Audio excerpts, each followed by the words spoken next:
Pak Pak Effendi ya, Pak Zahar Effendi, mungkin bisa dipersingkat apa yang bisa disampaikan, bisa 5 menit lah ya. Terima kasih. Terima kasih. Assalamualaikum warahmatullahi wabarakatuh. Eh, Tadi tiga narasumber utama itu cukup memberikan kita pencerahan gitu. Masalah ini masalah KPU provinsi juga ini saya rasa mengambil langkah yang sangat tepat gitu ya. Karena memang ini kompleks gitu. Pilkada kali ini berbeda dari pilkada dulu. Kalau sebelumnya mungkin pilkada politik sehat itu fokusnya adalah bagaimana mengurangi tingkat pelanggaran atau kecurangan gitu pilkada gitu. Tapi saat ini pilkada sehat itu ada dua dimensi itu gitu. Dimensi politiknya itu berjalan lancar, bisa dilihat dari tingkat partisipasi. Nah yang kedua itu kesehatan masyarakat langsung gitu. Nah, oleh karena itu ini menjadi kompleks. Karena kompleks, maka perlu langkah-langkah strategis saya rasa gitu ya. Sebelum COVID sebenarnya kita sudah berada di era digital gitu ya. Di era digital itu masyarakat kita sudah banyak sekali menggunakan media-media sosial gitu. Bahkan dominan kehidupan sosial kita adalah berhadapan-hadapan dengan layar kaca gitu. Dan COVID ini mengkonfirmasi itu gitu. Kalau kemudian kita berbicara tentang apa langkah strategis, salah satu mungkin yang strategis adalah memanfaatkan ruang interaksi digital itu gitu. Kalau itu tidak dimanfaatkan, kita akan ya banyak sekali potensi. Karena tadi saya bilang dua dimensi itu. Lalu kemudian masalah kita berkaitan dengan partisipasi rendah, rawan konflik dan rawan bencana ini pun juga bisa menjadi dua dimensi gitu. Partisipasi rendah, misalkan kita bisa, ini kan masyarakat kita ini kan masih belum secara secara utuh memahami COVID-19 itu saya rasa gitu. Seandainya misalkan ya dalam pilkada pada hari-hari itu masih ada pro kontra, misalkan ada yang paham, ada yang tidak paham. Yang paham tentang yang meyakini COVID ini ada misalkan, tapi dia berada dalam kondisi ketakutan, nggak berani juga dia turun memilih gitu. Terus bagaimana dengan yang tidak meyakini? Kan kita kan masih seperti ini kondisi kita. Yang tidak meyakini adanya COVID gitu. Terus dia dengan seenaknya misalkan turun saya bisa memilih tanpa aturan-aturan itu. Nah ini potensi juga mengakibatkan konflik lain gitu antara yang meyakini adanya COVID dan tidak meyakini adanya COVID. Sehingga bencana itu semakin bertambah gitu. Terutama bencana itu kemudian berdampak pada proses pemilihan atau terpilihnya pemimpin-pemimpin kita. Nah, kalau kita gagal di situ, saya rasa ke depan itu juga gagal pemerintahan kita, tentunya di tingkat daerah ini, ke pilkada serentak di kabupaten ataupun kota dan provinsi ini, gitu ya. Nah, tadi yang menarik itu sebenarnya yang dibahas oleh Dr. Yan Marli yang terakhir itu masalah pemilihan Korea itu sukses, gitu ya. Sukses itu menjadi anomali, gitu ya, new normal lah. New normal, era new normal pemilu yang bisa dicontoh itu ya Korea Selatan itu, kan memang ada yang sukses. Dan selain Korea itu gagal, partisipasinya itu turun rata-rata gitu ya. Nah ini jadi masalah tertentu gitu. Kenapa berhasil? Tadi sudah disampaikan oleh Dr. Yan Marli bahwa ketiga komponen itu terjalin. Kalau Dr. Yan Marli tadi menyebutkan 5, tapi saya simpulkan itu ada trust di situ. Gitu. Trust yang terbangun antara pemerintah dan masyarakat itu berjalan dengan baik. Nah ini kan dengan kasus COVID ini kan kita sering juga dibingungkan dengan istilah-istilah yang berbeda-beda dari pemerintah, sehingga membuat masyarakat juga kurang trustnya gitu ya. Nah, apalagi kita mau fokus di pilkada serentak ini, jadi trustnya harus dibangun gitu.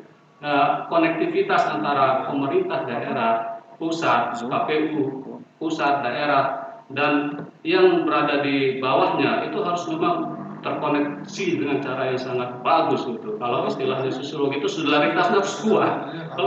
Nah, tapi menurut saya trust selain ada 3 komponen, 3 unsur tadi yang disebut oleh Yang Marli itu adalah pemerintah, peserta dan penyelenggara. Ada satu yang dilupakan, yaitu tokoh-tokoh yang ada di masyarakat kita itu.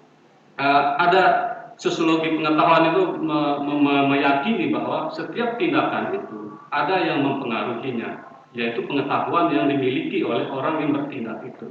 Nah, misalkan kalau masyarakat agama, masyarakat yang dominannya adalah agama, maka dia akan percaya kepada nilai-nilai agama. Dan nilai agama itu ada tokohnya, yaitu tuan guru misalkan. Nah, tapi di sini kan yang memanfaatkan tuan guru itu kebanyakan para peserta.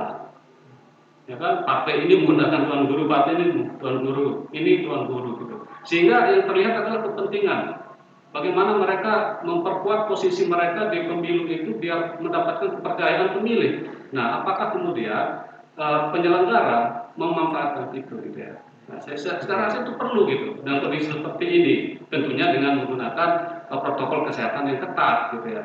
Ya dengan cara itu kemudian bisa menumbuhkan trust itu bukan hanya pada level internal penyelenggara dan artinya pemerintah KPU saja gitu ya dan struktur-struktur yang di bawahnya, tapi perlu melibatkan yang di luar itu, yaitu tokoh-tokoh adat, tokoh masyarakat, tokoh agama gitu ya. Karena memang masyarakat itu akan lebih meyakini mereka daripada orang yang baru datang gitu ya.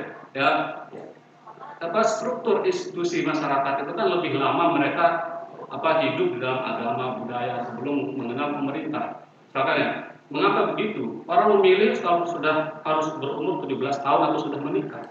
Tapi begitu dia lahir, dia sudah memiliki agama tertentu, budaya tertentu, adat tertentu gitu ya. Sehingga kalau dibandingkan, kalau dengan PD misalkan, kami yakin partisipasi akan meningkat, ya diukur dulu. Tingkat yakin seperti apa? Ada nilai yang lebih lama diikuti di situ.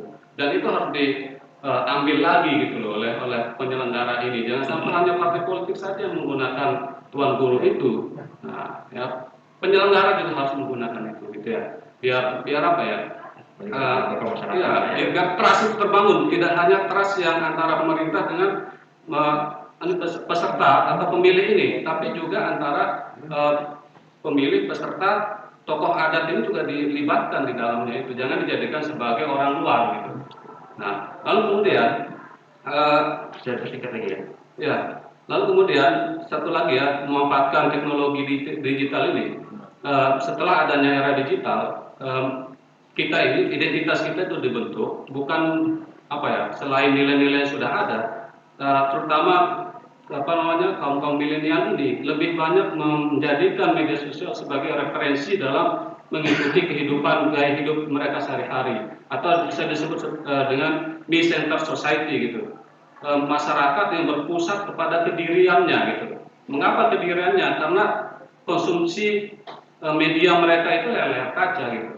Karena mereka mengkonsumsi layar kaca, itulah yang menjadi saluran utama atau referensi utama dalam melakukan sesuatu. Oleh karena itu kemudian kita bisa menggunakan media sosial ini secara masif, secara konsisten gitu. Lalu masalahnya kemudian kan kalau kita menggunakan media sosial itu banyak sekali isinya.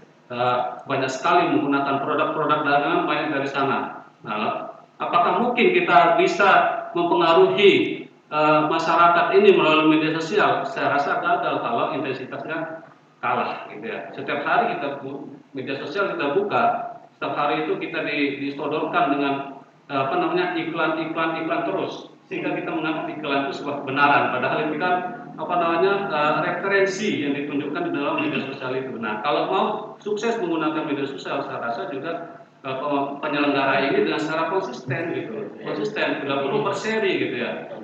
Biar kalau cuma sekali dua kali kan, ini nggak benar ini. Ya, disitulah persaingannya sebenarnya kalau kita menggunakan media sosial dan kerjasama dan universitas-universitas itu juga sangat perlu gitu ya, sangat penting gitu ya, karena media pemilih pemula itu ya mereka lah yang menjadi tokoh pemuda di masyarakatnya nanti gitu ya. Nah, saya rasa itu ya. Terima kasih Pak Hilman. Ya, terima kasih banyak Pak Fendi, Ketua Lab Assalamualaikum warahmatullahi wabarakatuh. Ketua Lab Sosiologi UNRAM atas beberapa masukan dan gagasannya. Selanjutnya dari Ibu Ajeng.